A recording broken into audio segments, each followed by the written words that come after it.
வாசிங்க. மத்தேயு எழுதின சுவிசேஷம் 17வது அதிகாரம் முதல் 3 வசனங்கள்.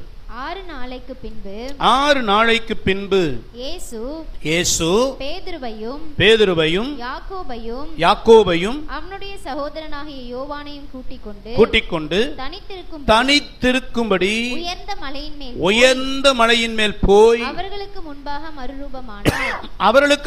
மறுரூபமானார். அவர் முகம் சூரியனை போல பிரகாசித்தது. அவர் வஸ்திரம் வெளிச்சத்தை போல வெண்மையாயிற்று.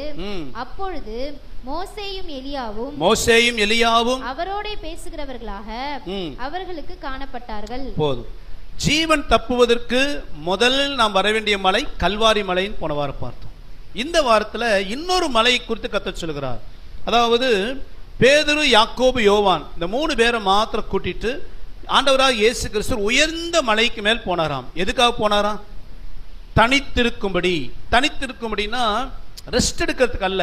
இங்க சொல்லப்பட்ட தனித்திருத்தல் அப்படிங்கிறது தேவ சமூகத்தில் தேவனோடு உறவாடுகிற ஒரு ஆழமான ஜெப வாழ்க்கை. நல்ல கவனிங்க. ஜெபிக்கிறது வேறு, தனித்திருந்து ஜெபிக்கிறது வேறு. ரெண்டுக்கு வித்தியாசம் இருக்கு. ஜெபம் அப்படின்னு சொல்லும் பொழுது நம்ம அநேக நேரங்களில் நம்முடைய தேவைக்காக, நம்முடைய பிரச்சனைகள் மாறுவதற்காக நாம் ஜெபிக்கிறவர்கள். நாம் எல்லாருமே எப்பவுமே ஜெபிக்காதலா இருந்தாலும் தொண்டக்குழி வரைக்கும் பிரச்சனை வரும் பொழுது எசப்பா அப்படின்னா என்ன செய்தோம், கூப்பிடுகிற ஒரு ஜெப வாழ்க்கை எல்லாருக்குள்ளும் உண்டு. பிரச்சனை மாறுவதற்காக, தேவை சந்திக்கப்படுவதற்காக, தன் சூழ்நிலைகள் மாறுவதற்காக கண்ணீரோடு வேதனையோடு புலம்பலோடு ஜெபிக்கிற ஒரு அனுபவம் எல்லாருக்கும் உண்டு. ஆனா இங்க இயேசு சீசர் 3 பேரை கூட்டிட்டு மலைக்கு போனது இப்படிப்பட்ட ஒரு ஜெப வாழ்க்கைக்கு அல்ல. தனித்திருக்கும்படி தேவ சமூகத்துல நீண்ட நேரம் காத்திருந்து அவர் சமூகத்துல தேவனோடு உறவாடுகிற, கர்த்தரோடு பேசுகிற, கர்த்தரோடு ஐக்கியம் கொள்ளுகிற ஒரு ஆழமான ஜெப வாழ்க்கைக்காக இயேசு எங்க கூட்டிட்டு போனாரா? ஒரு மலை கூட்டிக் கொண்டு போனார். எதற்கு கூட்டிட்டு போனார் அப்படின்னா, அந்த 2ஆம் வசனம் சொல்லப்படுது, அவர்களுக்கு முன்பாக அவர் மறுரூபமானார். அப்போ அவங்க டீச்சிங் வச்சிருக்கிறாரு மலையில. என்ன டீச்சிங் அப்படின்னா, இதுக்கு முன்பதாக ஜெபம் அப்படின்னு சொல்லும் பொழுது நிறைய விஷயங்களை கற்றுக் கொடுத்தார். கேளுங்கள் அப்பொழுது உங்களுக்கு கொடுக்கப்படும். மீனை கேட்டால் பாம்பை கொடுப்பானா, அப்பம் கேட்டால் கல்லை கொடுப்பானா, இந்த பொல்லாத சந்ததி யாரே தன் பிள்ளை நல்ல ஈவுகளை கொடுக்க என்னும் போது வேண்டிக் கொள்ளுகிற உங்களுக்கு பரமபிதா நன்மை அருளுவது நிச்சயம். அதனால ஆண்டவர்கிட்ட கேளு. இப்படிலாம் தேவைகளுக்காக ஜெபி கற்றுக் கொடுத்த இயேசு இப்போ ஒரு அனுபவத்தை கற்றுக் கொடுக்கிறார். என்னன்னா, நீ ஜெப நேரத்தில் மறுரூபமாகிற ஒரு அனுபவம் உனக்கு அவசியம். அல்லேலூயா. என்ன ஆகணுமா? டிரான்ஸ்ஃபர்மேஷன், மறுரூபம், ஒரு மாற்றம்.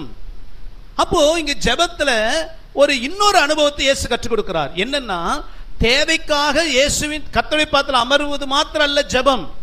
நீ நாளுக்கெல்லாம் ஜெபத்துல வளரணும்.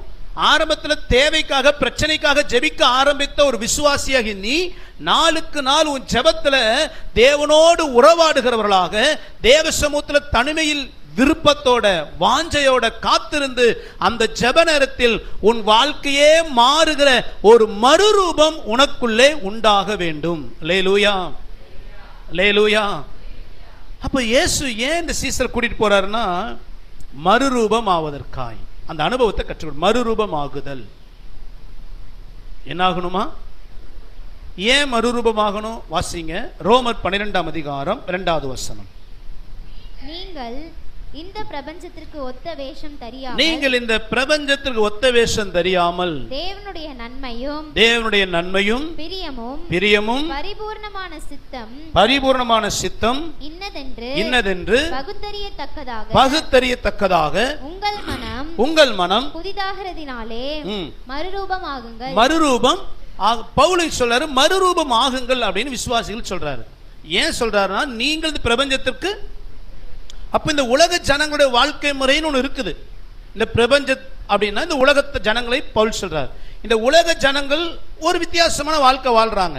ஆனா கிருபையாய் ரட்சிக்கப்பட்ட நீ எப்படி இருக்கணும்னா, இவனை போல வாழக்கூடாது. இவனுக்கு ஒத்த வேஷம் தெரியாது அப்படின்னா உலகத்தானுடைய வாழ்க்கை போல வாழ்க்கை இருக்கக்கூடாது. உன் வாழ்க்கை எப்படி இருக்கணும்? வித்தியாசமா இருக்கணும், வேறுபட்டு இருக்கணும். அப்படி வேறுபட்ட ஒரு பரிசுத்த வாழ்க்கை வாழணும்னா தினந்தோறும் உன் மனம் புதிதாவதினால் நீ என்ன ஆகணும்?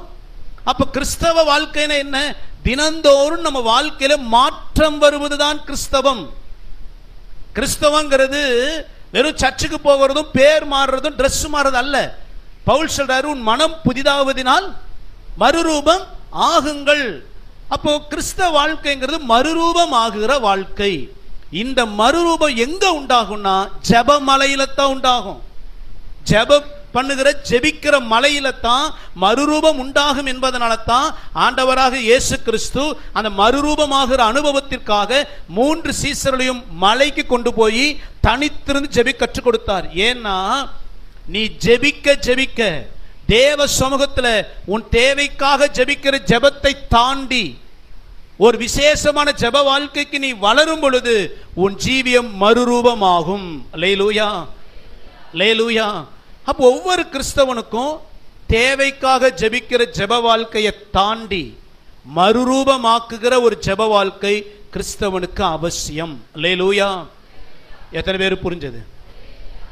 1 கொரிந்தியர் 15:19 வாசிக்கிறோம். இம்மைக்காக கிறிஸ்துவின் மேல் நம்பிக்கையுள்ளவர்களாய் இருந்தால் நாம் எல்லாரை பார்க்கிறோம்.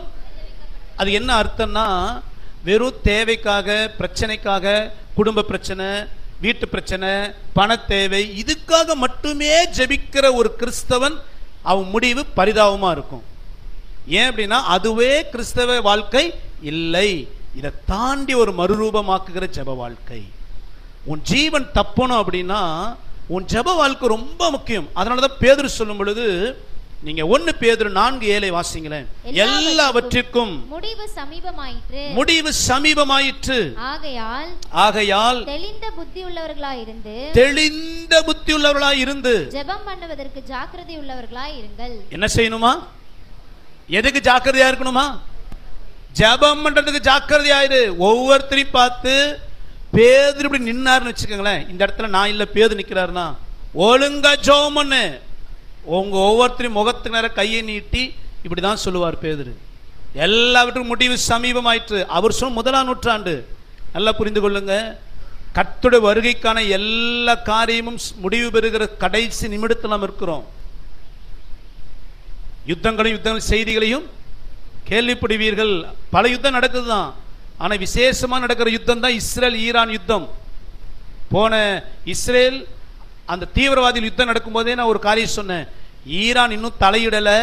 ஈரான் தலையிட்டுச்சுன்னா இது வித்தியாசமா மாறும். இப்ப ஈரான் உள்ள வந்துருச்சு. இன்னும் வர வேண்டிய ஒரே ஒரு நாடு இருக்குது, ரஷ்யா. எசேக்கியேல் 38:39 படி இஸ்ரேலுக்கு விரோதமாக அந்த நாடுகள்லாம் கூட ஆரம்பிச்சிருச்சு. துருக்கி, சிரியா, ஈரான் இதெல்லாம் ஒண்ணு கூட ஆரம்பிச்சிச்சு. இப்ப யுத்தம் எசேக்கியேல் 38:39 படி யுத்தம் நடந்துகிட்டே இருக்கு. இப்போ ரஷ்யா சொல்லிருச்சு, அமெரிக்கா உள்ள வந்தா நான் என்ன செய்வேன், வருவேன்னுச்சு. ஆனா ஆல்ரெடி அவன் ரஷ்யா பிளான் பண்ணிட்டான். ஒருவேளை ரஷ்யா இந்த யுத்தத்தில் முன்னணியில் நின்று இஸ்ரேலுக்கு விரோதமாக யுத்தம் பண்ணுமானால் அது 3ஆம் உலகப் போராக மாற வாய்ப்புண்டு. அப்படி மாறுமானால் கர்த்தர் வருகை சமீபம். அல்லேலூயா.